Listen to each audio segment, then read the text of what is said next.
Assalamualaikum warahmatullahi wabarakatuh. Selamat datang saudara-saudara. Salam kenal. Kami Posbakum Pengadilan Negeri Kelas 1A Gresik, Jawa Timur. Kami hadir atas dasar amanat Undang-Undang Nomor 16 Tahun 2011 tentang bantuan hukum dan Peraturan Mahkamah Agung Nomor 1 Tahun 2014 tentang pedoman pemberian layanan hukum melalui Posbakum. Di sini saya Fajar Yulianto, Direktur YLBH Fajar Dilaksana, selaku pelaksana teknis dari layanan bantuan hukum di Pengadilan Negeri Gresik. Kembali memperkenalkan layanan hukum kami, selain yang telah kami lakukan di beberapa platform dan media lain. Dalam TikTok ini dengan nama Posbakum PN Gresik.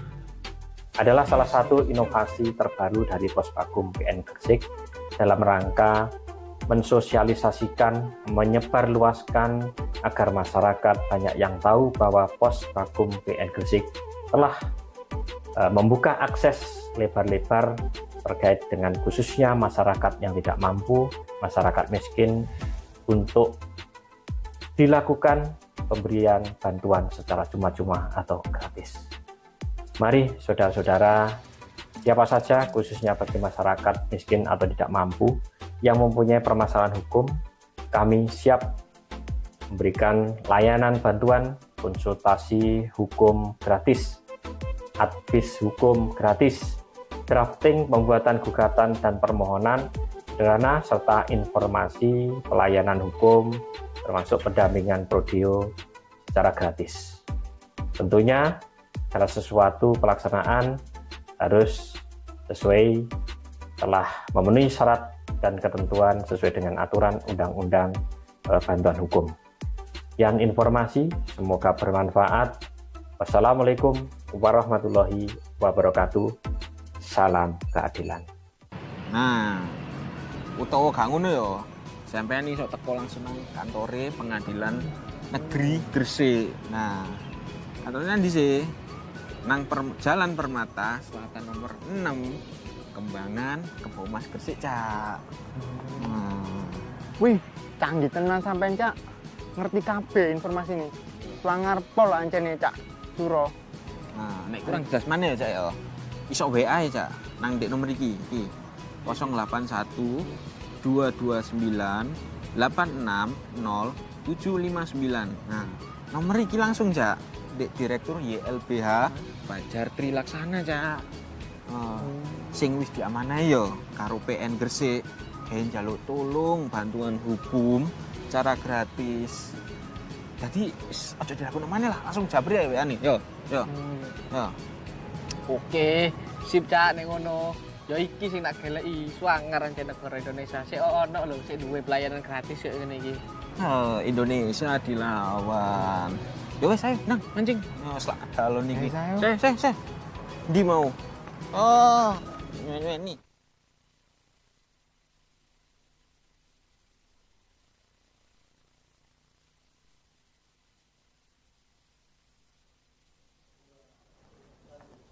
Assalamualaikum warahmatullahi wabarakatuh. Selamat pagi sahabat cerdas, kembali lagi bersama saya Sinta. Nah, perbincangan kali ini kita akan membahas tentang pemilu. Belakangan ini sepertinya di media sosial sudah banyak sekali nih pembahasan tentang pemilu. Padahal kita masih belum memasuki di fase kampanye, betul ya Pak ya? Oke. Nah, menjelang pemilu 2024 nanti tentunya akan banyak sekali nih, akan timbulnya berita hoax maupun disinformasi. Nah, kita pada pembahasan pagi ini kita akan membahas hindari hoax pada pemilu 2024. Oke, langsung saja saya tidak sendiri, kali ini saya ditemani oleh Bapak Yanto. Siap, Oke, selamat pagi Bapak. Selamat pagi. Apa kabar Bapak? Alhamdulillah baik. Oke, nah ini Bapak Yanto dari Posbakum Gresik, betul ya Pak? Posbakum Fajar Dilaksana Gresik. Oke, langsung saja nih kita tanya-tanya terkait bagaimana sih seputar cara menghindari hoax maupun membedakan antara berita yang hoax maupun enggak. Soalnya seperti yang sudah kita ketahui, masyarakat sekarang banyak sekali yang sudah menggunakan sosial media. Namun tidak banyak juga nih yang mengetahui tentang literasi digital. Oke, langsung saja Pak. gimana sih Pak membahas tentang menghindari hoax pada pemilu 2024 nanti? Sejauh ini bagaimana kondisi masyarakat dalam menanggapi berita terkait pemilu, Pak? Oke, saya ucapkan terima kasih kepada Mbak Sinta. Saya ucapkan salam, assalamualaikum warahmatullahi wabarakatuh. Waalaikumsalam. Sebelumnya saya akan berkenalan dulu supaya kata pepatah mengatakan tak kenal maka tak cinta. Oke, betul tak cinta sekali. maka tak sayang. Saya Yanto. Saya adalah advokat yang bekerja di ikut organisasi Peradi. Saya sebagai sekretaris dari Yayasan Bantuan Hukum Fajar Tilaksana. Dan saya juga sebenarnya ada profesi yang lain. Saya juga pernah sebagai pengasuh pondok pesantren di Sidin Gresik. Jadi demikian, Mbak, saya akan review ya masalah hoax. Jadi hoax ini adalah kabar bohong, kabar yang tidak benar, kabar yang diputarbalikkan. Kalau bahasa Inggrisnya hoax itu dulu sebenarnya termasuk orang-orang pesulap menggunakan kalimat hoax, kata lain dari simsalabim ya. Jadi kemudian orang menggunakan hoax sebagai kabar-kabar yang tidak benar. Kalau bahasa Arabnya disebut kadhib, al-kadhib bohong. Jadi kabar bohong itu kalau menurut Islam itu dilarang. Nabi bersabda, wa iyyakum wal kadhib fa innal kadhiba yahdi ilal fujur wa innal fujura yahdi ilan nar. Hadis rawahu Bukhari. Takutlah kalian pada kebohongan, karena kebohongan itu akan menjadikan orang menjadi durhaka, dan orang durhaka itu akan menggiringnya ke neraka. Itu secara Islam. Jadi kita kalau sebagai seorang muslim itu larangannya di samping negara juga melarang mengikuti hoax atau menyebarkan hoax, apalagi agama juga melarang. Jadi ada double. Kemudian untuk sepengetahuan saya, sepengamatan saya, di Gresik sampai saat ini alhamdulillah saya lihat masih bagus. Jadi ya, ada kabar hoax yang memborbardir sosial media di Gresik masih bagus. Adanya saya lihat di Gresik Sumpek, ada di Facebook, ada di IG, ada di macam-macam itu. Saya kira masih baik. Di masyarakat juga saya lihat bagus, tidak ada pertentangan. Jadi antara pemilih-pemilih yang merah, yang kuning, yang hijau, yang biru, macam-macam itu, alhamdulillah nggak ada permasalahan semua saya lihat ini. Ya mudah-mudahan kita berharap sampai hari H pemilihan dan kita mendapatkan presiden yang terbaik bagi kita, dan semoga masyarakat Gresik bisa menggunakan hak pilihnya dengan sebaik mungkin dan sesuai dengan hati nuraninya masing-masing. Oke, nah berarti sejauh ini dinamika masyarakat dalam bersosial media itu masih dianggap bijak ya Pak ya? Alhamdulillah, saya lihat begitu.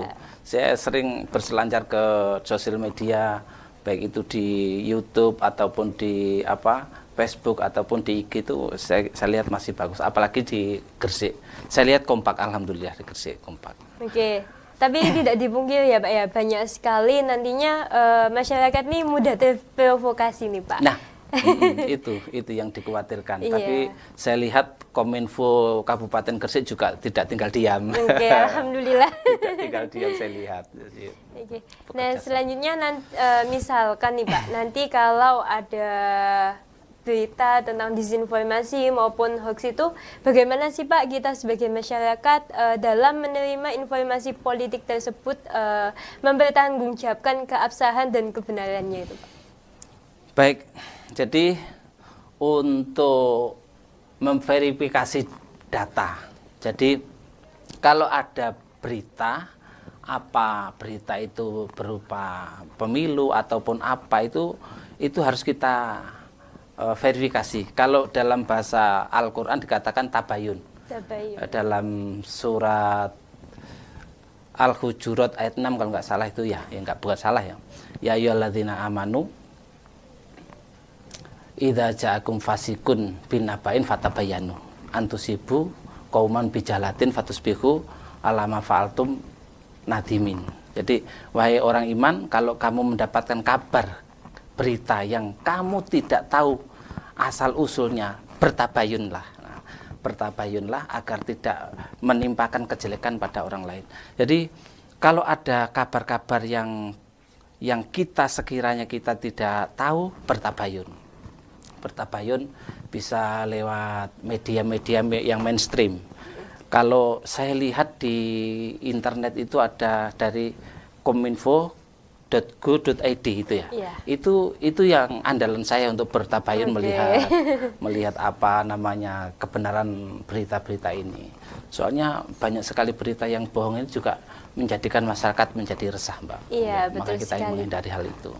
Apalagi ketika masyarakat yang kurang mengetahui terkait literasi digital nih Pak. Ya. Otomatis masih awam dan mudah memanas. Ya, betul. Jadi langkah praktisnya bagaimana Pak? Langkah praktis untuk bertabayun. Ya itu, langkah praktis pertama itu kalau dapat berita, kita stop dulu. Pikiran kita stop, jangan langsung share. Nah ini yang kadang-kadang kalau orang dapat, wah berita bagus ini, langsung saya share. Saya contohkan begini. Dulu itu ada berupa video yang ada di grup-grup WhatsApp itu. Bahkan bulan kemarin masih ada yang nge-share tentang obat. Minum obat kapsul, ternyata dibuka itu di dalamnya paku. Nah, di dalamnya paku. Nah, dengan kabar ini akhirnya orang sakit mau minum obat ya takut, menjadikan resah. Nah, maka paling bagus utamanya di sini ada kita berhenti dulu, jangan kita nge-share, kemudian kita bertanya kepada yang lain, kepada yang lebih bisa. Misalnya kalau sekarang itu ada semacam aplikasi yang untuk menangkal hoak. Begitu dapat dari sini kita masukkan ke dalam situ, di situ-situ ini hoak atau enggak itu ada kayak itu. Iya ada Pak. Dari Jatim sendiri punya Pak, punya website klinik lah, klinik hoax itu. Itu juga sebagai langkah praktis juga ya Pak ya, kita harapkan untuk mengecek, memverifikasi. Nah kemudian kenapa sih Pak kita selalu memverifikasi terhadap berita yang kita dapatkan Pak? Nah itu tadi, kita kembali lagi, kalau kita tidak diverifikasi, begitu kita langsung sebarluaskan, ternyata hoax, akhirnya terjadi kecemasan di kalangan masyarakat. Saya contohkan di tahun 2020 ada kabar hoax di Pangandaran itu setelah adanya gempa bumi, itu ada kabar mengabarkan bahwa setelah gempa bumi itu disusul dengan tsunami. Sehingga orang sana pada morat-marit gak karuan. Lah, saudara-saudara yang jauh ini menjadi susah. Padahal yang ada di tempat itu baik-baik saja, nggak ada masalah sebenarnya. Nah, itu kabar hoax itu begitu. Menjadikan orang susah, menjadikan orang cemas pikirannya. Makanya kabar hoax itu harus kita berantas, berantas. Nah, kemudian bagaimana nih Pak agar kita tidak terlalu terprovokasi dengan judul berita yang sensasional? Kan ada ini Pak, kadang ada judul itu nggak sesuai sama isinya, cuman untuk mendramatiskan keadaan saja. Betul. Mungkin ada tips Pak. Jadi begini, kalau ada judul-judul berita yang sensasional, seakan-akan membuat kita penasaran. Memang haknya yang membuat berita, kalau berita punya hak demikian. Tapi yang paling utama adalah kita membaca sampai selesai, kita pahami, terus kita mengerti karepe piye to iki. Lah itu, sehingga kita tidak terprovokasi. Ternyata memang kadang-kadang antara judul dengan isi itu nggak sama. Ada yang artinya nggak sama, itu ada sedikit berbeda dengan kalimat-kalimat yang demikian itu. Itu jadi kita baca dengan lengkap, kita pahami, kemudian baru kita bisa menyimpulkan supaya tidak terpeleset dengan judul-judul yang sensasional tersebut. Nah, kemudian peran media nih Pak terhadap sumber berita, kemudian untuk menghindari hoax yang tersebar menjelang pemilu ini bagaimana? Peran media untuk membantu. Mungkin ada usul Pak. Iya, peran media itu sangat penting ya. sangat penting kayak seperti media televisi, media-media kalau situsnya Kominfo itu kominfo.go.id itu sangat penting karena itu bisa menjadi rujukan. Nah, itu bisa menjadi rujukan, itu milik pemerintah. Pemerintah kan mestinya agar orang itu lebih tenang, agar itu baik kan. Sehingga kalau ada yang kurang bagus atau kurang benar, hoax misalnya, kita rujukkan ke situ. Nah, itu paling sangat penting sekali bagi masyarakat untuk rujukan tadi. Okay. Agar negara kita ini aman damai. Sampai pemilu bisa berjalan dengan baik. Oke, menurut pandangan Bapak nih Pak, sekarang mungkin nanti ketika fase kampanye itu kondisi media ini bagaimana Pak? Ya, sudah sangat berulang kali ya kalau kondisi media, kalau media mainstream ya, seperti koran-koran yang mainstream, kemudian televisi yang tingkat nasional, itu saya kira itu bisa untuk rujukan. Tapi kalau seperti media-media nggak jelas bisa dari akun Facebook, akun IG atau apa, itu kita harus betul-betul sensitif dan kita harus betul-betul kita teliti betul, jangan kita telan begitu saja. Jadi sehingga kita bisa mengambil kesimpulan yang benar, kemudian nanti ketika kita memilih calon itu sesuai hati nurani kita. Oke. Tidak terprovokasi dengan berita buruk maupun yang baik ya Pak ya, tapi dari hati kita harus memilih. Iya, betul. Oke, selanjutnya nih Pak, dari Posbakum sendiri sejauh ini apa aja sih Pak langkah-langkah yang sudah dilakukan untuk menghindari hoax ini? Ya. Kalau Posbakum itu kami ada istilahnya, ada yayasan Yayasan Fajar Tilaksana sekarang ada di Posbakum PN Gresik. Di situ di samping kita itu juga membantu orang-orang miskin yang terkena kasus hukum, kita juga memberi edukasi. Di beberapa tempat tuh kita mengadakan penyuluhan tentang hoax ya. Itu kemarin itu belum lama ini Pak Fajar itu mengadakan penyuluhan di Laban. Laban itu ada suatu organisasi, kebetulan organisasi yang dibawahi Pak Fajar LDI, anak muda sekitar 700 orang tentang hoax, agar jangan terprovokasi tentang hoax itu ya. Itu anunya begitu. Nah, setelah sosialisasi itu bagaimana nih Pak tanggapan dari masyarakat? Oh, alhamdulillah bagus. Alhamdulillah ya. Bagus ya Pak. Jadi ya, mendapat respon positif. Iya, merasa senang, merasa adanya respon positif dari itu, sehingga anak-anak bisa terkendalikan dari grup-grupnya itu. Kalau ada apa-apa bisa saling mengingatkan. Okay. Sudah berapa tempat Pak yang disosialisasikan mengenai menjelang pemilu ini? Kalau menjelang pemilu ini baru besok kayaknya di minggu depan ya, ke kantor kantor desa Kembangan, di kantor desa Kembangan. Besok itu akan bagaimana agar orang-orang itu bisa bermedsos yang cerdas, kemudian bijak dalam bermedsos, tidak terpengaruh, tidak terprovokasi, sehingga bisa menjalankan kehidupan dengan baik. Ini itu usaha kita. Oke, seperti yang sudah tadi dikatakan oleh Bapak Yanto, kita harus bijak nih untuk bersosial media, kemudian menanggapi hal-hal berita dan tidak ditelan mentah-mentah, betul ya Pak ya. Betul. Nah, untuk menambah ilmu nih Pak tentang literasi digital mengenai politik nih Pak, itu bagaimana Pak? Mungkin ada tipsnya? Ya, sebenarnya kembali lagi ya. Kalau dalam agama dikatakan tabayun itu tadi ya, di literasi digitalnya utamanya tabayun atau verifikasi. Tabayun itu bahasannya dikatakan verifikasi.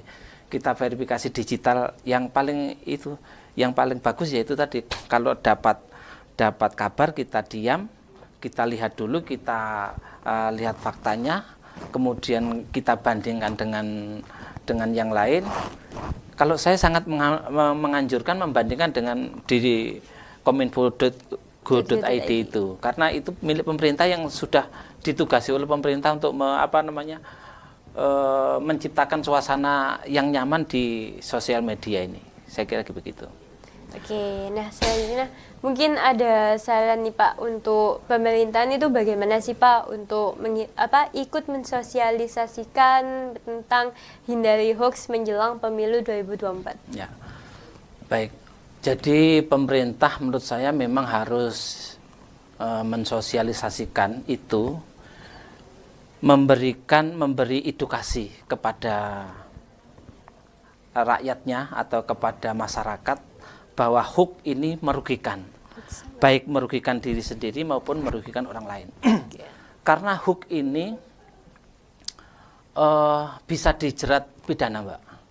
Jadi bahkan kalau kita melihat pada tahun 1946, kita merdeka itu tahun 1945. Ya, kemudian 1946 Undang-Undang Nomor 1 itu sudah adanya untuk pemberlakuan hukum KUH pidana. Itu sudah ada di pasal 14 itu yang mengancam bagi orang yang menyebarkan hoax sampai terjadi huru-hara itu hukumannya ada yang 10 tahun, ada yang 3 tahun, ada yang 2 tahun.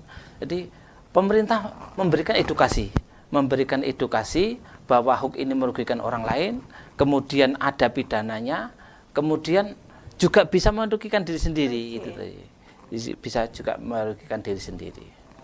Gitu. Oke, nah selanjutnya nih Pak, kita posisikan sebagai masyarakat biasa nih Pak. Caranya kita untuk mengedukasi masyarakat yang lain itu bagaimana? Kan sesama masyarakat itu kan kadang dipandang kayak diremehkan gitu loh. Kamu itu lagi bicara apa sih gitu. Nah itu gimana nih menanggapi untuk berbagi informasi tentang berita yang benar? Ya, memang kita sebagai masyarakat sebenarnya harus punya jati diri ya. Jati diri itu saya ini ya saya, kamu ya kamu istilahnya. Saya dan kamu ya masing-masing. Artinya kalau kita untuk keselamatan, untuk kebaikan, jangan takut dibully kan gitu istilahnya. Betul. Kamu lagi apa kok kayak aja. Ya biarinlah mereka, kita jangan terpengaruh. Jangan terpengaruh dengan demikian. Nah, yang penting selalu berpikir positif. Siap, ya Pak ya. Siapapun yang berbagi informasi asal itu benar dan juga akan menimbulkan dampak yang positif juga, kenapa tidak untuk kita terima. Betul ya Pak ya. Oke, selanjutnya nih Pak, mengenai tentang literasi digital dalam menghadapi tantangan penyebaran hoax tadi. Nah, ketika pemilu 2024 nanti, ketika ada masyarakat yang menemukan tentang berita hoax ini, bagaimana nih Pak? Apa yang harus dilakukan? Berita hoax itu, yaitu tadi kalau menemukan pertama kita jangan langsung share kepada yang lain ya. Tapi nanti kalau sekiranya hoax itu sampai menjadikan kekacauan, sebenarnya juga bisa lapor kepada APH, aparat penegak hukum, karena orang yang mengeser, membuat kabar hoax atau menyebarluaskan hoax itu ada pidananya sebagaimana yang saya terangkan tadi.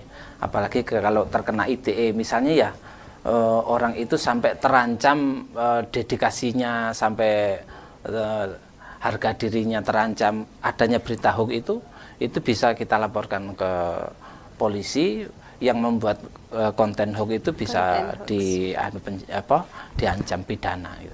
Jadi mungkin dari pandangan Bapak sendiri ataupun dari Posbakum, sebenarnya apa sih Pak tujuan seseorang tersebut menyebarkan berita yang hoax itu? Ya, sudah banyak sekali. Sebenarnya kayaknya nggak ada maknanya ya menyebarkan hoax. Tapi orang bertujuan itu pertama sebenarnya bisa juga mengambil keuntungan. Mengambil keuntungan dengan kabarnya ini saat menarik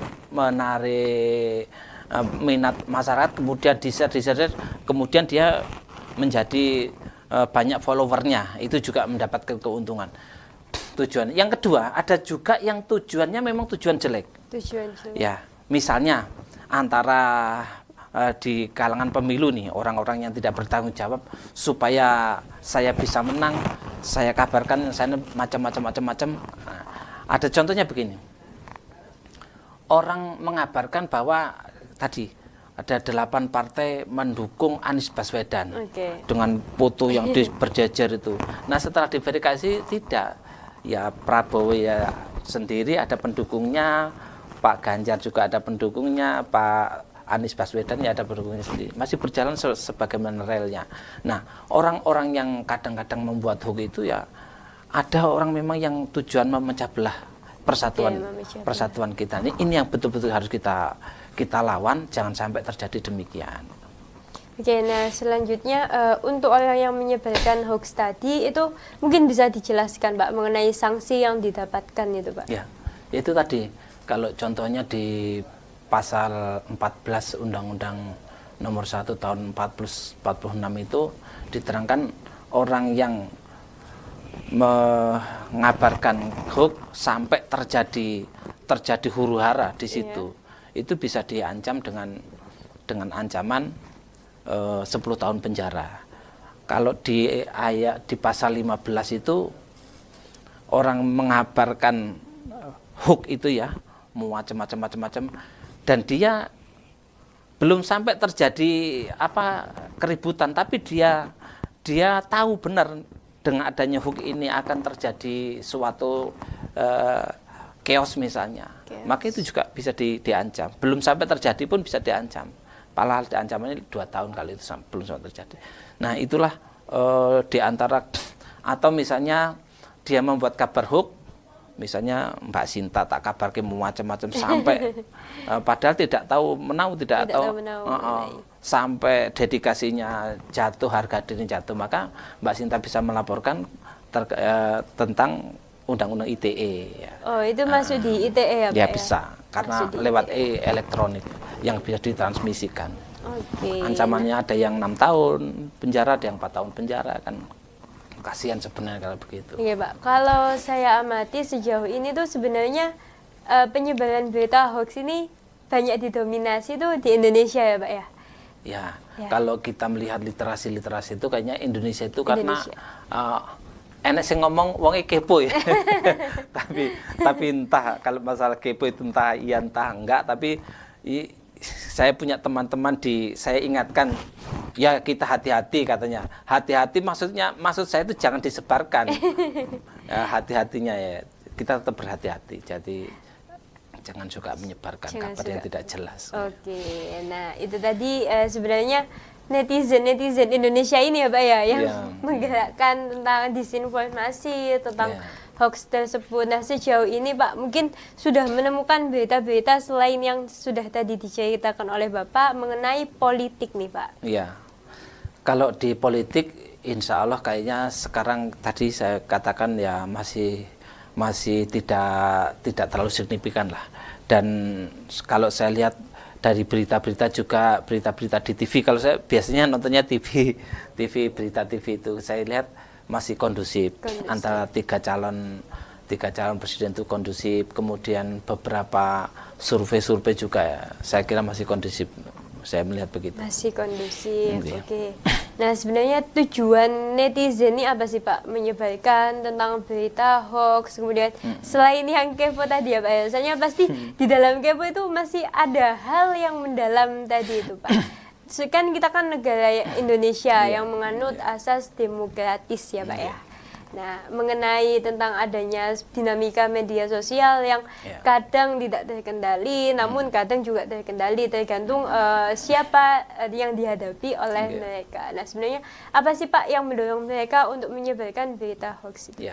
Ya tadi sudah saya terangkan bahwa yang menjadi tujuan yang mendorong bagi dia, kalau misalnya di politik ya, tujuannya sebenarnya dia itu pengen menang, misalnya saya mencalon sebagai caleg sebagaimana saya bisa jadi, saya mencalonkan capres sebagaimana bisa jadi.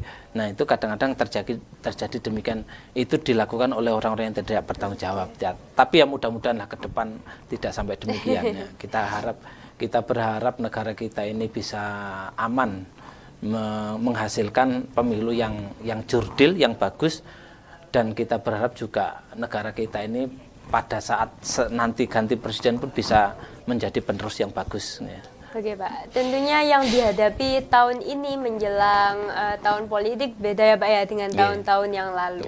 Nah mungkin tahun sekarang ini lebih rumit ya Pak ya? Ya pastinya demikian. Tapi jadi manusia semakin banyak, permasalahan yang dihadapi semakin rumit, kompleks ya Pak kompleks. Tapi biasanya pemikiran manusia juga semakin maju. Banyak yang digunakan untuk alat melokalisir yang tidak benar untuk menjalani kehidupan itu, saya kira sejalan dengan istilahnya itu tata masyala zamanihi, berjalan sebagaimana zamannya di zamannya. Oke Pak, kemudian tadi kan membahas tentang asas Indonesia yang menganut asas demokratis. Bagaimana sih Pak membangun regulasi digital yang demokratis Pak? Nah, itu sebenarnya tugas pemerintah ya. Tugas pemerintah, saya kira pemerintah sudah membangun dengan baik, sudah melaksanakan dengan baik regulasinya. Di antaranya membuat situs-situs yang resmi sehingga orang bisa mengakses ke situ. Kemudian bagi APH juga kontrol cybernya itu juga, kalau sekarang ada hoax itu, kalau saya melihat beberapa kabar itu ya banyak yang sudah di take down oleh Kominfo ya, sudah dihapus, sehingga karena negara mempunyai kekuasaan untuk itu. Kalau nggak punya kekuasaan untuk itu, wah carut marut nanti. Oke, harapannya nih Pak untuk pemilu nanti itu bagaimana Pak? Nah, harapan dari tadi juga, harapannya mudah-mudahan pemilu kita ini bisa berjalan dengan lancar, hasil yang jujur, yang adil, tidak ada perpecahan, dan mudah-mudahan masyarakat kita bisa menerima hasil pemilu dengan hati yang legowo gitu. Siapapun yang jadi, kalau bagi saya siapapun yang jadi kita dukung, nah nanti sehingga negara kita akan maju terus. Oke Pak, sekarang masuk di pembahasan sosialisasi nih Pak ya. Bapak tadi kan sudah mengatakan kalau mulai minggu depan ya Pak ya, mulai sosialisasi ya Pak ya mengenai tentang menghindari hoax pada jelang pemilu 2024 nanti. Nah, sejauh ini mungkin ada nih Pak konsep sosialisasinya itu nanti seperti apa, kemudian implementasinya juga. Oh itu maksudnya gini, sosialisasi dari lembaga bantuan hukum kami yang akan bersosialisasi ke biasanya kalau yang besok itu di minggu depan ini saya akan mengadakan mengumpulkan masyarakat biasanya ketua-ketua RT, ketua RW di kantor desa, kemudian kita ada sosialisasi. Nah, bagaimana dalam menghadapi pemilu ini jangan sampai termakan oleh berita-berita hoax itu, demikian. Jadi yang saya maksud tadi itu adalah lembaga kami. Lembaganya, oke. Nah, kemudian setelah nanti nih Pak, nanti ketika fase kampanye itu mulai kapan Pak?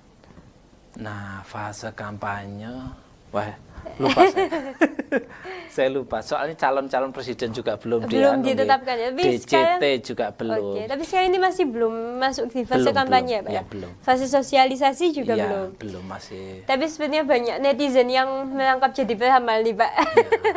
Ya itulah. Ikut menebak-nebak.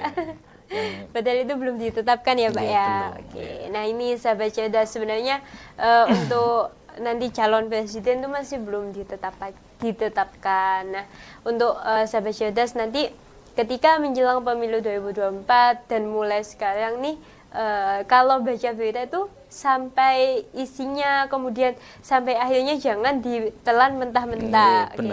Itu tadi yang disampaikan oleh Bapak Yanto. Kemudian langkah praktisnya untuk menghindari hoax atau enggaknya itu dilihat di situs resmi ya Pak ya? Iya betul. Di situs resmi atau di Kominfo juga, kominfo.go.id itu juga kadang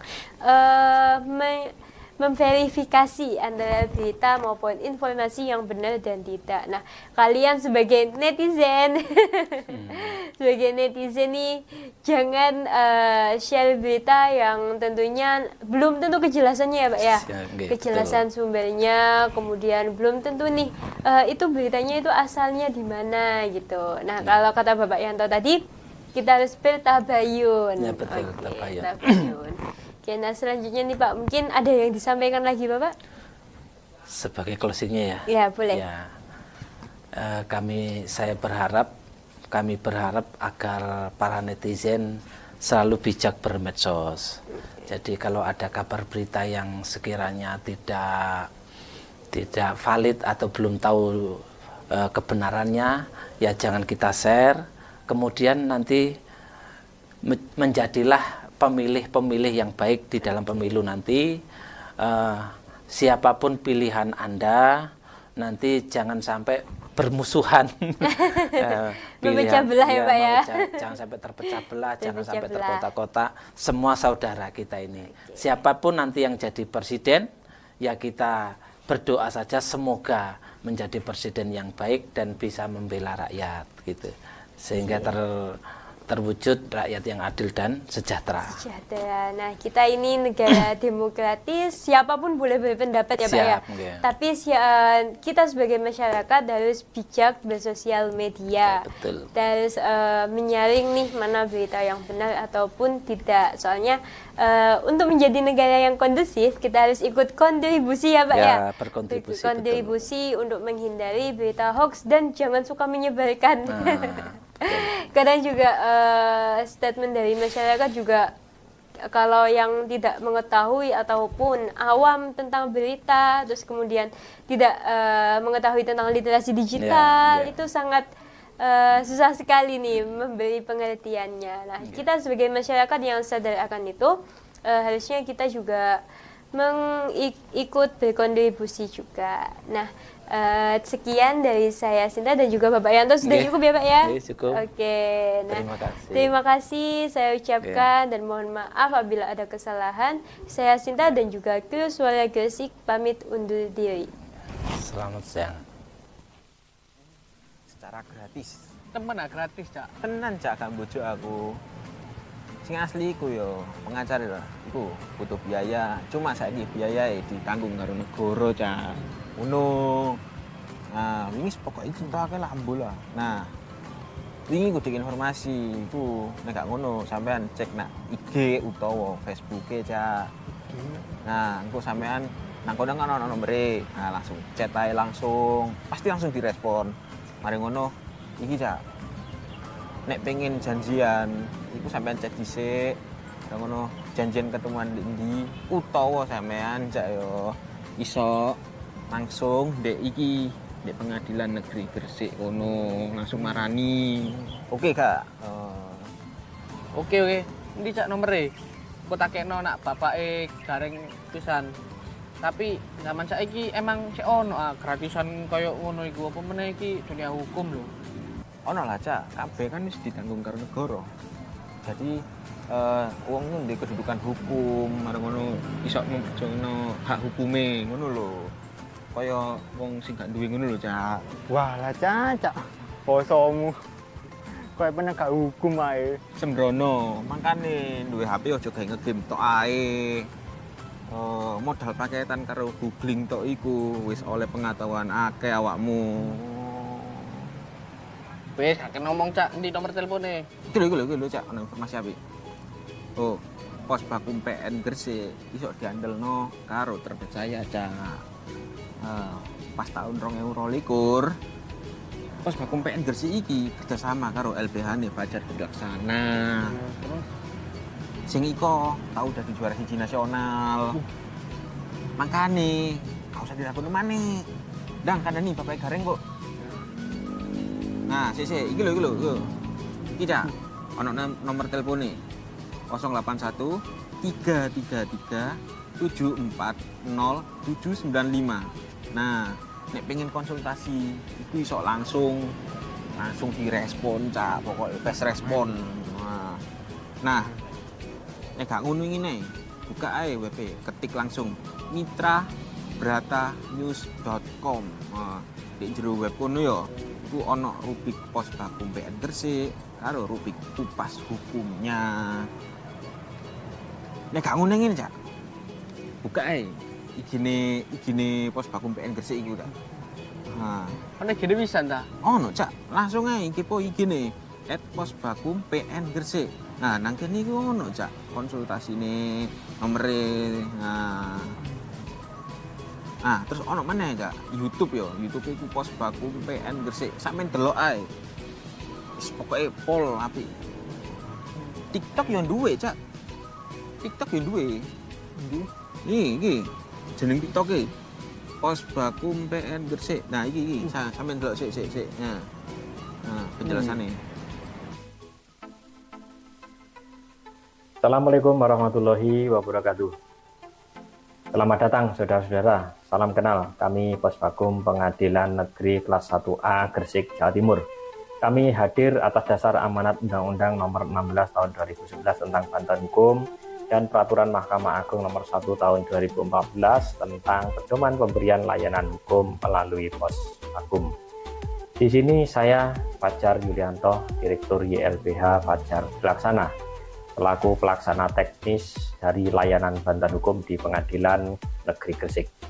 Kembali memperkenalkan layanan hukum kami, selain yang telah kami lakukan di beberapa platform dan media lain. Dalam TikTok ini dengan nama Pos Bakum PN Gresik adalah salah satu inovasi terbaru dari Pos Bakum PN Gresik dalam rangka mensosialisasikan, menyebarluaskan agar masyarakat banyak yang tahu bahwa Pos Bakum PN Gresik telah membuka akses lebar-lebar terkait dengan khususnya masyarakat yang tidak mampu, masyarakat miskin, untuk dilakukan pemberian bantuan secara cuma-cuma atau gratis. Mari saudara-saudara, siapa saja khususnya bagi masyarakat miskin atau tidak mampu yang mempunyai permasalahan hukum, kami siap memberikan layanan bantuan konsultasi hukum gratis, advis hukum gratis, drafting pembuatan gugatan dan permohonan sederhana, serta informasi pelayanan hukum termasuk pendampingan prodeo secara gratis. Tentunya segala sesuatu pelaksanaan harus sesuai, telah memenuhi syarat dan ketentuan sesuai dengan aturan undang-undang bantuan hukum. Sekian informasi, semoga bermanfaat. Wassalamualaikum warahmatullahi wabarakatuh. Salam keadilan. Nah, utawa gak ngono ya, sampeyan iso teko langsung nang kantore Pengadilan Negeri Gresik. Nah, kantornya ndi sih? Nang Jalan Permata, Selatan nomor 6. Kembangan, Kebomas Gresik, Cak. Wih, canggih tenan sampean, Cak. Ngerti kabeh informasi ini. Slangar pol ancene, Cak. Suro. Nah, nek kurang jelas mana ya, Cak ya? Iso WA ya, Cak. Nang ndek nomor iki.